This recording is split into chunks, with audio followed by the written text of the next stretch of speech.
Good evening everyone. आज हम start कर रहे हैं प्रश्नावली 6.2। क्वेश्चन नंबर फर्स्ट देखो क्या कहता है। आकृति 6.23 में ये रही आकृति आपकी, ठीक है। क्या कहता है, यदि ए बी और सी डी समांतर है, ए बी समांतर किसके है, सी डी के, और सी डी किसके समांतर है, ई एफ के।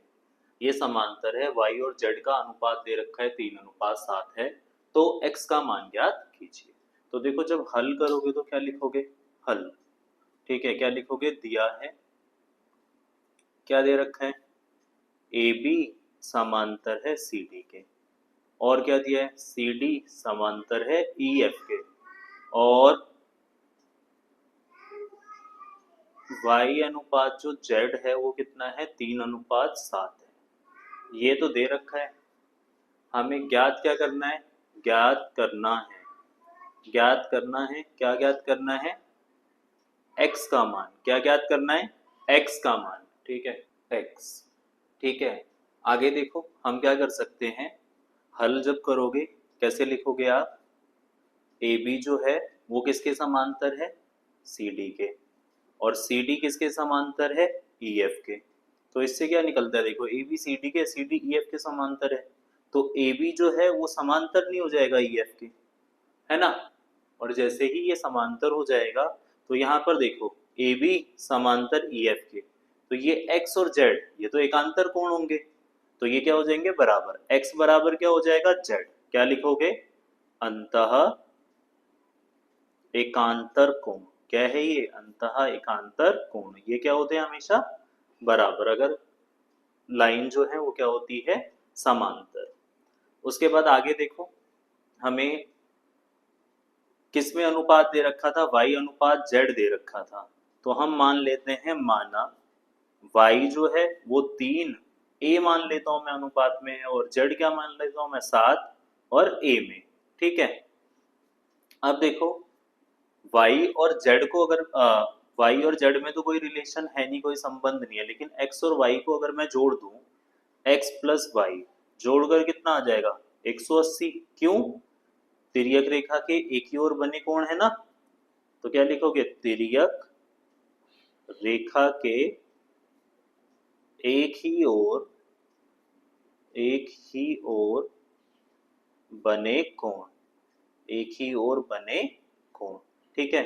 ये हमेशा कितने होते हैं, 180 डिग्री। अब x, x की जगह देखो हम क्या लिख सकते हैं, z, और x और z क्या है, बराबर, तो x की जगह मैं क्या लिख देता हूँ, z, और y का y बराबर 180। बताओ z कितना है, 7a, y कितना है, 3a, जोड़कर कितना आ जाएगा, 180। 7 और 3 कितना होता है, 10a, 180। ये गुणा है, इधर आके क्या हो जाएगा, भाग, 180 भाग 10, काट दो, ठीक है, काट दिया। तो a कितना आ गया, 18 डिग्री। मुझे a थोड़ी ना निकालना था, मुझे क्या निकालना था, x। x किसके बराबर था, z के, तो कितना है, x की वैल्यू कितनी हो जाएगी, 7 है, तो 7 गुणा a 18, बताओ कितना आ जाएगा x, 8 7 जा 56, 126 डिग्री आंसर, ठीक है। अब हम सेकंड क्वेश्चन देखते हैं। देखो सेकंड क्वेश्चन क्या कहते हैं, आकृति में यदि ए बी समांतर है सी डी, ए बी किसके समांतर है, सी डी के, और जी ई डी कहाँ है, जी ई डी, ये पूरा कोण जो है वो कितना दे रखा है, 126 डिग्री। जी ई डी ये वाला कोण कितना दे रखा है, 126 डिग्री, ठीक है। जी ई डी 126 दे रखा है, तो ए जी ई हमें क्या निकालना है, ए जी और ई ये वाला कोण एक, और क्या निकालना है, जी ई एफ कहाँ है, जी ई एफ ये छोटे वाला कोण, ठीक है। और क्या निकालना है, एफ जी ई कहाँ है, एफ जी ई ये वाला कोण। ये 3 कोण निकालने हैं, ठीक है, विजिबल है ना, हाँ। तो 3 कोण निकालना है, तो जब हल करोगे तो क्या लिखोगे, हल, दिया है, क्या दे रखा है, ए बी जो है वो समांतर है सी डी के, और EF जो है वो लंब है CD पर, ये EF लंब है CD, EF ये वाली लाइन जो है वो लंब है CD पर। और क्या दे रखा है, EF लंब है CD और हमें दे रखा है GED कितना है 126 डिग्री। हमने देख ही लिया GED ये पूरा कोण 126 है, AGE निकालना है। तो देखो सबसे पहले AGE की बात करते हैं। AGE कहाँ है, AGE ये वाला इसके बराबर नहीं हो जाएगा, किसके बराबर है, GED। क्यों, क्योंकि देखो ये दोनों क्या है, समांतर रेखाएं हैं और ये तिर्यक रेखा हो जाएगी तो ये अंतः एकांतर कोण नहीं हो जाएंगे। क्या लिखोगे, अंतः एकांतर कोण, और ये हमेशा क्या होते हैं, बराबर। ठीक है, तो AGE GED कितना था 126, तो ये भी कितना आ जाएगा 126। बात आती है समझ में। सेकंड वाला इसने कहा है GEF, GEF ये वाला देखो, तो ये वाला कोण कैसे निकालोगे, GEF कोण GEF कैसे निकालोगे, बड़े वाले कोण में से GED कोण GED उसमें से माइनस ये कर दो FED कोण FED।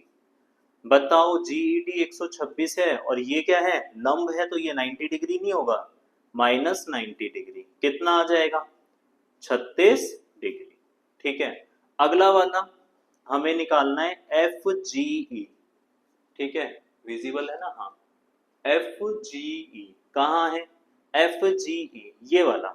अब एक बात बताओ, हम सीधा ही निकाल लेते हैं, ये दोनों जोड़ के रखे क्यों हो जाएंगे ना, तो FGE प्लस जो ये वाला कोण था क्या था, AGE, AGE जोड़ के कितना हो जाएगा 180। क्या लिखोगे, रैखिक युग्म, क्या लिख दोगे, रैखिक युग्म। तो यहां से देखो इसकी वैल्यू तो पता नहीं है FGE की, AGE तो निकाला था ना अभी, कहाँ है AGE 126 डिग्री है, जोड़कर कितना आ जाएगा 180, तो FGE कितना आ जाएगा 180, ये प्लस इधर जाके क्या होगा माइनस, FGE कितना आ जाएगा बताओ 126 में 180 में से 126 माइनस करो, कितना आ जाएगा 54 डिग्री, कितना आ गया 54। तो ये हमारे पास क्वेश्चन नंबर 2 था। प्रश्न 3 क्या कहते हैं, आकृति 6.25 में, ये रही आकृति हमारे पास, यदि PQ ST के समांतर है, PQ किसके समांतर है, ST के, PQR कितना दे रखा है 110 और RST ये कितना दे रखा है 130। हमें ज्ञात करना है QRS। ठीक है, तो हल जब लिखोगे तो सबसे पहले क्या कहोगे, दिया है, क्या दे रखा है, PQ समांतर है ST के, और क्या दे रखा है, कोण PQR जो है वो 110 डिग्री है और कोण RST जो है वो 130 डिग्री है। ज्ञात क्या करना है, ज्ञात करना है, ज्ञात क्या करना है, ज्ञात करना है हमें कोण QRS, क्या करना है QRS। जब हल करोगे तो कैसे लिखोगे, देखो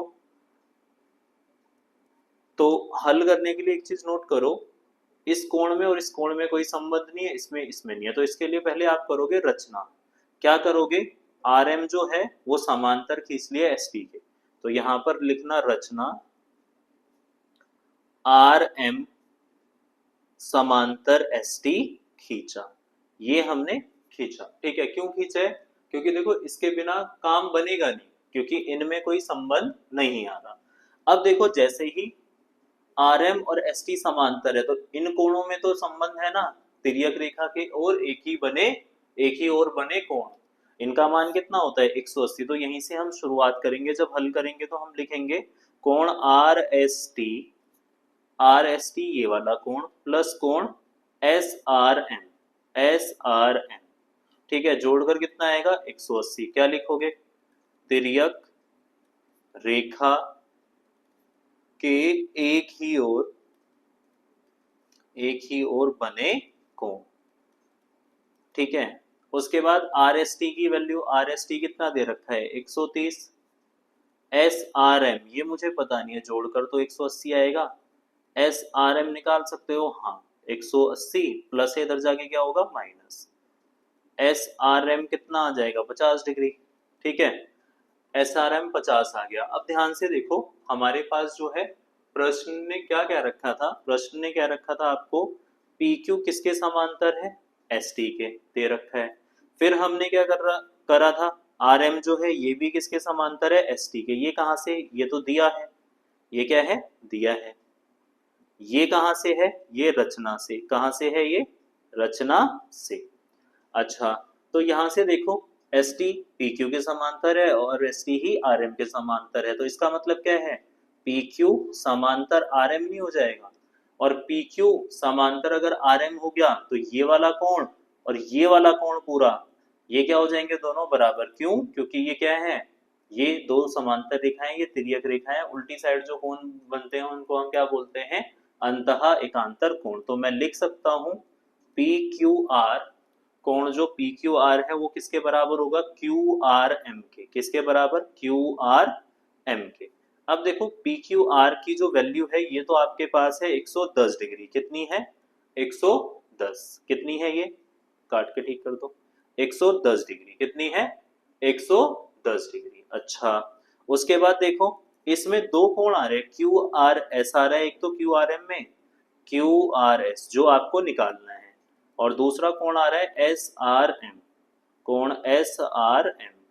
अब बताओ ये 110 डिग्री है, क्यू आर एस तो मुझे पता ही नहीं है, इसको ऐसे ही लिखेंगे। एस आर एम तो पता है ना, अभी निकाला था 50। तो यहां से आप देख सकते हो कि क्यू आर एस कितना आ जाएगा 110, ये प्लस इधर जाके क्या होगा माइनस। तो यहां से कितना निकलेगा आपके पास, यहां से आपके पास निकलेगा क्यू आर एस 110 में से 50 गए 60 डिग्री।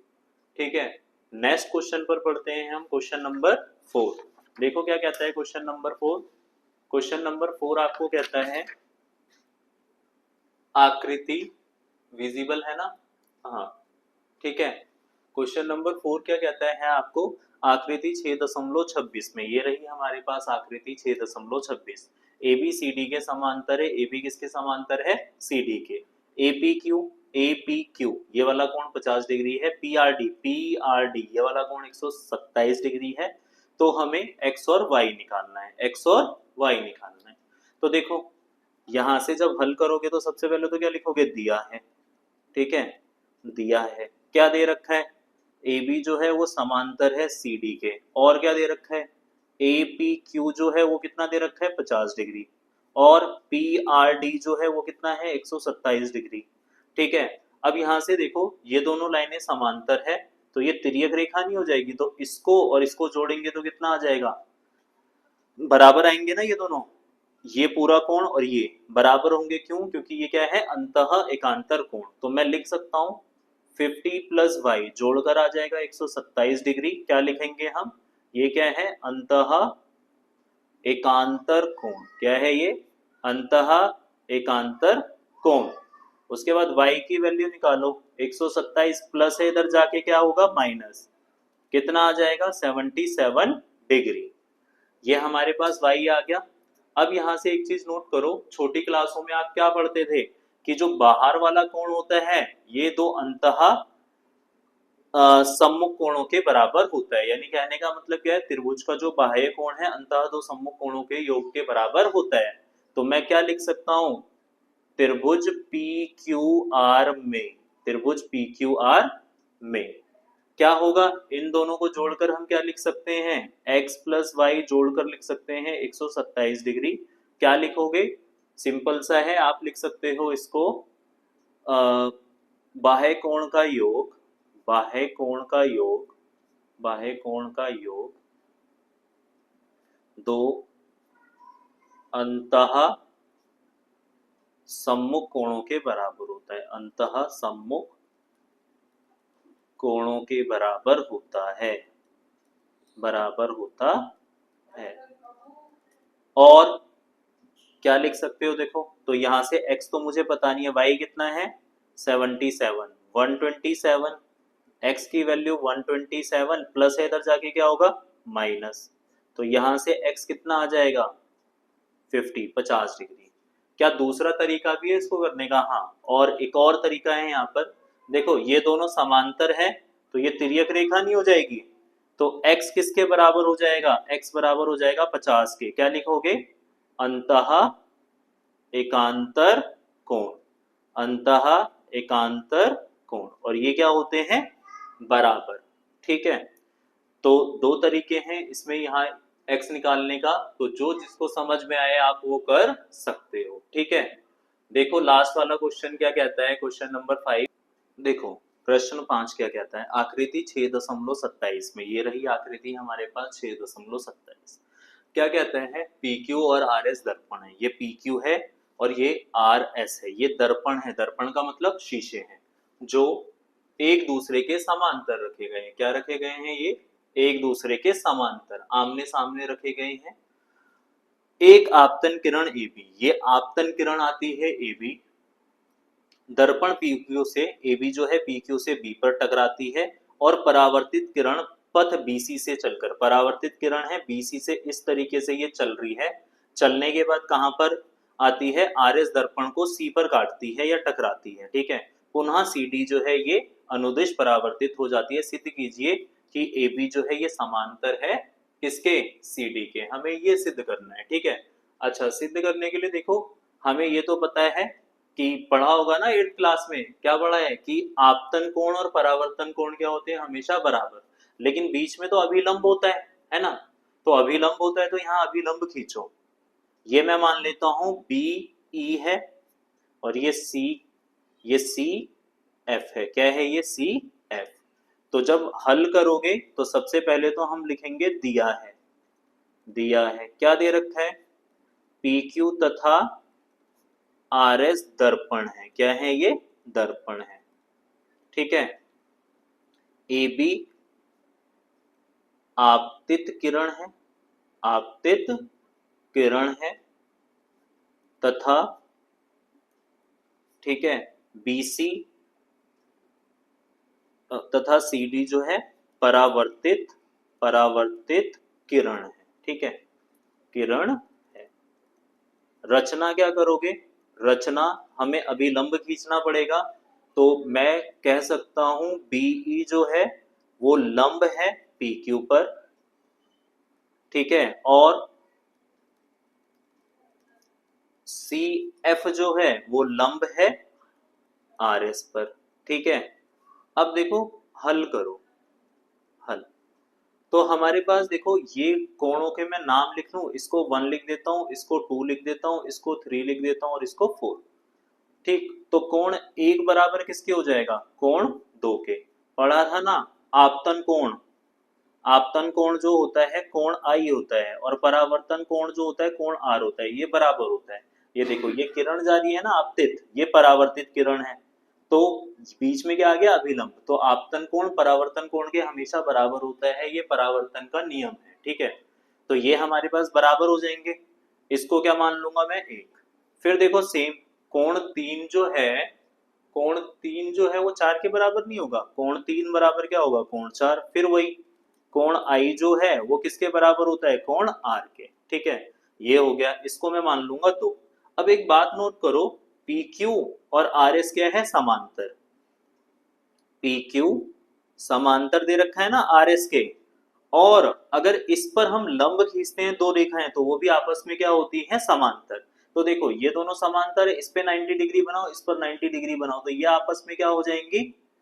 ये वाली रेखाएं जो है आपस में क्या हो जाएगी? समांतर भी हो जाएगा। तो BE जो है, BE जो है वो किसके समांतर हो जाएगी? CF के। ठीक है, इसलिए हमारे पास जो है कोण 2 बराबर किसके हो जाएगा? कोण 3 के। क्यों? जब ये भुजाएं जो हैं समांतर है तो ये तिर्यक रेखा हो जाएगी, और ये उल्टी तरफ बन रहे हैं ना, तो इसको क्या बोलोगे? अंतः एकांतर कोण, अंतः एकांतर कोण। और ये क्या होते हैं? हमेशा बराबर होते हैं। ठीक है, तो इसलिए जब आप इसको आगे करोगे तो देखो इसको मान लिया 3। अब मैं क्या कर रहा हूं? 1 व 2 को जोड़िए, जोड़ो 1 और 2 को। क्यों जोड़ रहे हैं? देखो मुझे ये पूरा कोण अगर इसके बराबर दिखा दूंगा तो ये तो उल्टी तरफ बन रहे हैं ना, अंतः एकांतर कोण है, तो भुजाएं जो है ए बी और सी डी पैरेलल हो जाएंगी यानी समांतर हो जाएंगी, इसलिए हम पहले इन दोनों को जोड़ रहे हैं। कोण 1 जमा कोण 3, इसको जोड़ दोगे, लेफ्ट वाले लेफ्ट में जुड़ जाएंगे, कोण 2 जमा कोण 4, राइट वाले राइट में जुड़ जाएंगे। ठीक है, एक तो चाहिए मुझे, एक के साथ क्या चाहिए, एक के साथ मुझे 2 चाहिए, तो देखो 2 3 के बराबर नहीं है, तो 3 की जगह मैं क्या लिख लूंगा 2। फिर मुझे कोण 2 नहीं चाहिए, 4 के साथ मुझे 3 चाहिए, तो 4 तो मेरा ठीक है, 2 और 3 तो बराबर है, तो 2 की जगह मैं क्या लिख दूंगा 3। ठीक है, तो इसलिए मैं कह सकता हूं कोण ए बी और सी, कोण ए बी सी, एक और जो 2 को जोड़ेंगे तो क्या आएगा ए बी सी, बराबर हो जाएगा कोण बी सी डी, 3 और 4 को जोड़ेंगे तो पूरा कोण आएगा ना, क्या नाम है इसका, बी सी डी। ठीक है, विजिबल है, लेकिन एक बात नोट करो, ए बी सी और B C D, A B C और बी सी डी जो है वो अंतः एकांतर कोण नहीं है, क्या है ये, अंतः एकांतर कोण है, अंतः एकांतर कोण है। और ये अंतः एकांतर जो कोण है ये कब बराबर होते हैं, जब भुजाएं क्या होती हैं, समांतर। इसलिए ए बी जो है वो किसके समांतर हो जाए, सॉरी पी क्यू जो है वो किसके समांतर हो जाएगा, पी क्यू जो है वो आपका समांतर हो जाएगा आर एस के, किसके, आर एस के। और यही हमें क्या करना था, सिद्ध करना। अबे यार,